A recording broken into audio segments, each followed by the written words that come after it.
Hey everybody, this is Akeem from Kingdom 493 with a quick little guide about how to get your Dragon Spirit down to level 55. Level 55 is a huge benefit because you unlock the highest tier of resources you can buy with Dragon Coins, or the Undead Trader Coins, whatever they are. And it really helps you grow your castle much quicker and not having to go out to gather resources or have them in your inventory where somebody can plunder them from you. So really what I want to focus on in this guide is helping you understand the key elements that allow you to get your character down to level 55 as quick as possible. So again, as you can see here, you can come through on a daily basis and pick up these resources for a decent number of coins. I'm going to break this video apart into a couple of sections. I'm going to talk about the rune stones that you need, how you have to upgrade them. I'll talk about using the experience tokens to quickly get your character to level 35 so that you can, wear the best level of gear. I'll talk about specifically which gear you should get. And, through most of this tutorial, I'm working with the expectation that people are going to go with knight talent specs and they're going to go for the heroic gear towards the end. First thing you really should do is get your Dragon Spirit to level 35 as quickly as possible. It unlocks a lot of stats on your spirit as you grow up, but it also, most importantly, unlocks the extra labyrinth stamina. The more stamina you have, ultimately the more coins you can collect. That combined with satchel capacity will allow you to grow very, very quickly and save you a lot of time getting down to level 55. In order to get to 35, as you go, you're going to continue to invest your talent points in the knight tree, and what I definitely recommend is whenever you have a choice, go for satchel capacity.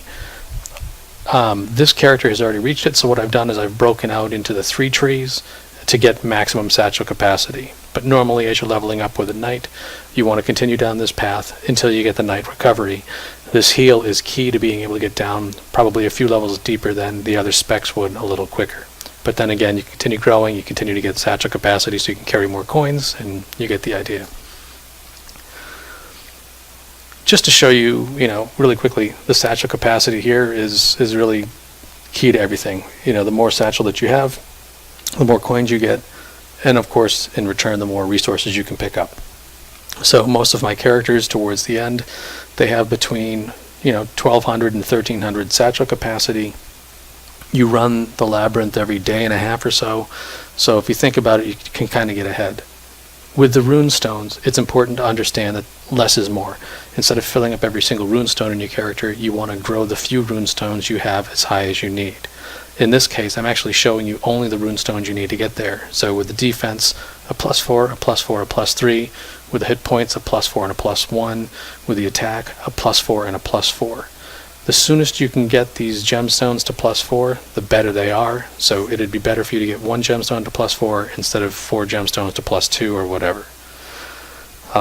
Beyond the rune stones, really quickly, obviously you're purchasing the rune stones here. The first ones are 40 coins to get the actual base runestone, and then you use the refining runes to upgrade them. They're 8 coins a piece. It's all the same. You could buy a bunch of the same runestone and use them. It doesn't matter. But again, ultimately you're getting them up until where it's at. The gear. Ultimately your gear only needs to be golden gear. Every piece will be enhanced to +1. So you don't need to go really heavy like to +2, +3 and spend a lot of coins on the scrolls, because ultimately what you're doing is you're investing in the right runestones. With the right runestones in place, you're able to do that damage, and the runestones can stick with you through multiple sets of gear. You can put a good runestone in bad gear, so it's kind of smart to take the time. Another piece of the puzzle is spending a little time to research in Dragon Spirit. I recommend getting Dragon Spirit Defense, Dragon Spirit Health, Dragon Spirit Attack, all to 5 out of 24 at least, and then after that, satchel capacity like crazy, and continue to do that, because obviously the more that you have a satchel capacity, the more that you can carry. And once you've gotten that as high as you can tolerate, or maybe it's gotten too expensive for you, put a couple of points in Labyrinth cooldown.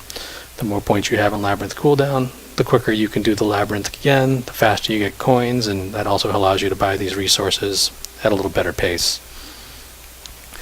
Outside of your research, again, this is just pointing out your time is always really key to being able to maximize just how many coins you get. The other piece of the puzzle that people tend to overlook is VIP. The game tends to give you enough gold to maintain a 30-day VIP for free if you wait and use it. The bonuses of VIP, when it comes to Labyrinth, you always get a 5% cooldown, so you want it active before you start your explore. It gives you a satchel capacity bonus, and it also gives you the ability to plunder the dungeon, which means you don't have to waste as much time running around in the dungeon. Starting at level 5, you get the very basic type of plundering, which is you click once, you wait 5 minutes, and then the level is done. As you improve your VIP levels, the perks go up a little bit. So there's really not a lot of difference between 5 and 6, but at 7, the plunder goes faster, where basically you can instantly plunder an entire floor, and the satchel capacity goes to plus 100. Again, plundering really is a big time-saving mechanism. It also means that you don't have to sit through all the fights. At VIP 9, the plunder becomes pretty much instant. You can plunder multiple floors at once.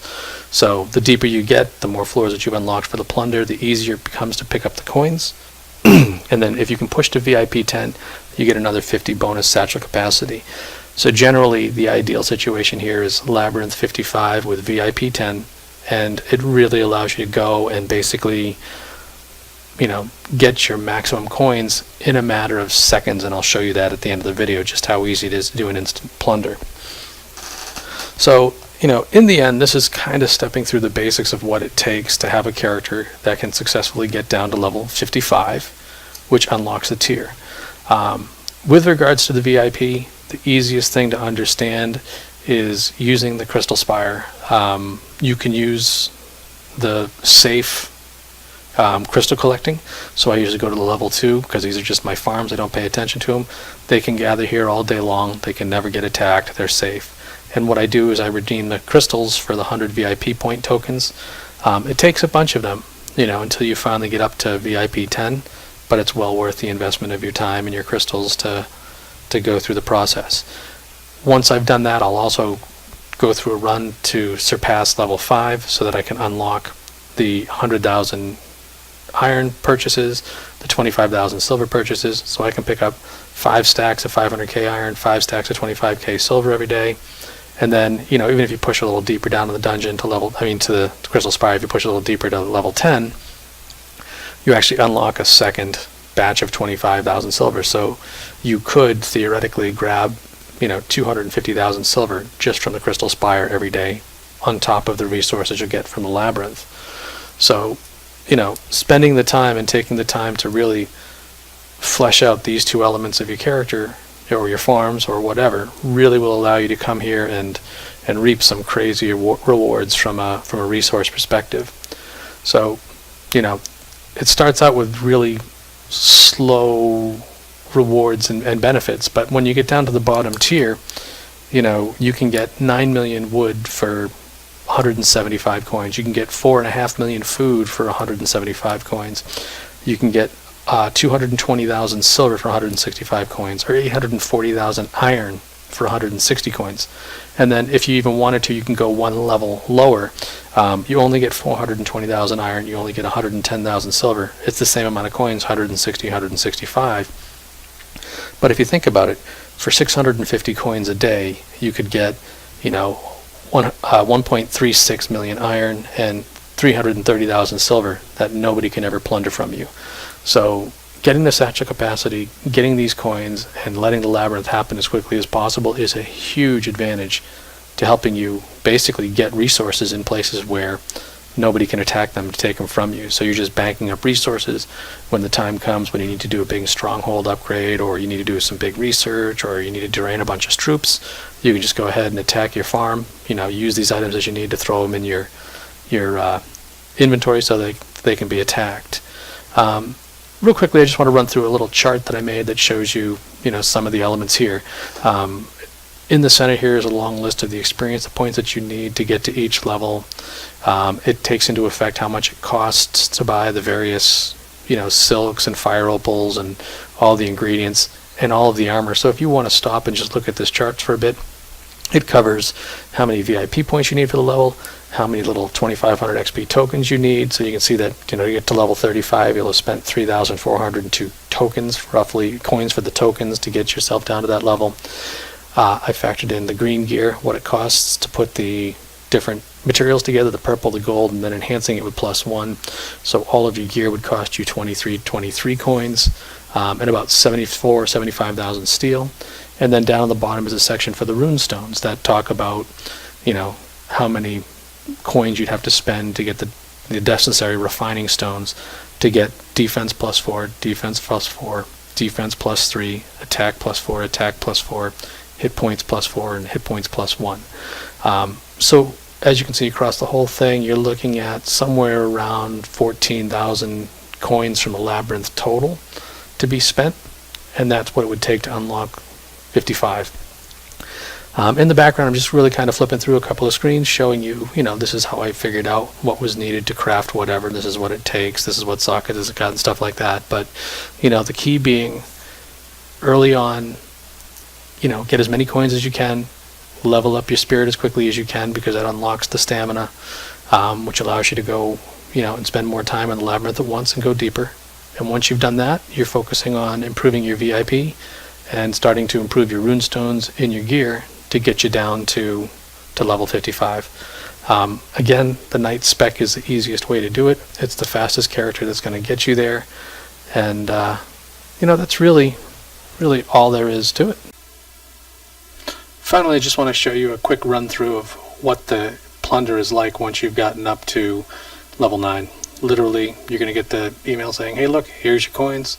You collect your coins, you go and you explore, and this is the whole process. Literally, once you explore, you select which floor you're going to start at. On this account, I happen to have gone deeper, so I'll just start at 51. Normally, I start at 31 for my characters. I go from 31 to 45. But for 51, the same thing's in place. This is how quick you can do this all.